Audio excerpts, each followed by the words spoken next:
Oke cuy, kita dari Aceh Selatan menuju ke Aceh Barat cuy. Ya, bersama ini owner Fiction. Bro. Iya. Sebelum pergi dia membersihkan dulu cuy, terlebih dahulu.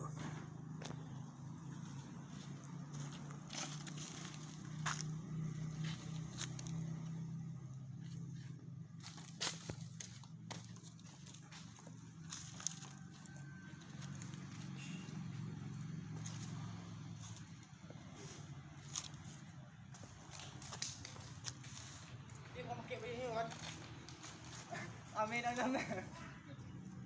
1000 sekian.